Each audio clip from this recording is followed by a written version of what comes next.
ప్రభుత్వ వైద్య కళాశాలలను ప్రైవేటు పరం చేయాలని కూటమి ప్రభుత్వం నిర్ణయించడం శోచనీయం, దురదృష్టకరమని కాంగ్రెస్ పార్టీ నాయకులు తులసిరెడ్డి ఆరోపించారు.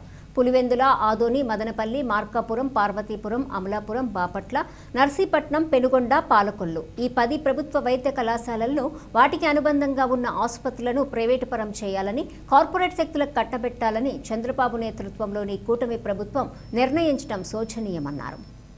పులివెందుల, ఆదోని, మదనపల్లి, మార్కాపురం, పార్వతీపురం, అమలాపురం, బాపట్ల, నర్సీపట్నం, పెనుగొండ, పాలకొల్లు ఈ 10 ప్రభుత్వ వైద్య కళాశాలలను వాటికి అనుబంధంగా ఉన్న ఆసుపత్రులను ప్రైవేట్ పరం చేయాలని, కార్పొరేట్ శక్తులకు కట్టబెట్టాలని చంద్రబాబు నాయుడు గారి నేతృత్వంలోని కూటమి ప్రభుత్వం నిర్ణయించడం చాలా దురదృష్టకరం, చాలా శోచనీయం.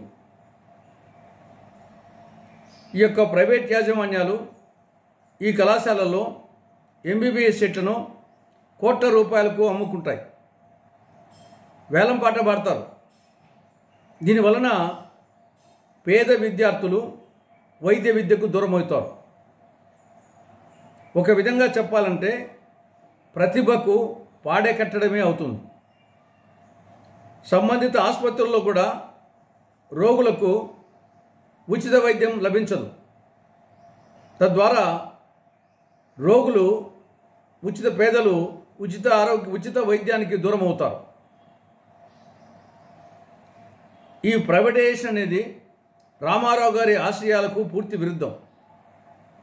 తెలుగుదేశం పార్టీ వ్యవస్థాపక అధ్యక్షుడు స్వర్గీయ ఎన్టీ రామారావు గారు మొదటి నుండి కూడా వైద్య విద్యను ప్రైవేట్ పరం చేయొద్దు అని ఆయన చెప్పేవాడు. ఆయన ఆశయాలకు పూర్తి విరుద్ధంగా చంద్రబాబు ప్రభుత్వం, కూటమి ప్రభుత్వం వ్యవహరించడం చాలా దురదృష్టకరం. ఇప్పటికైనా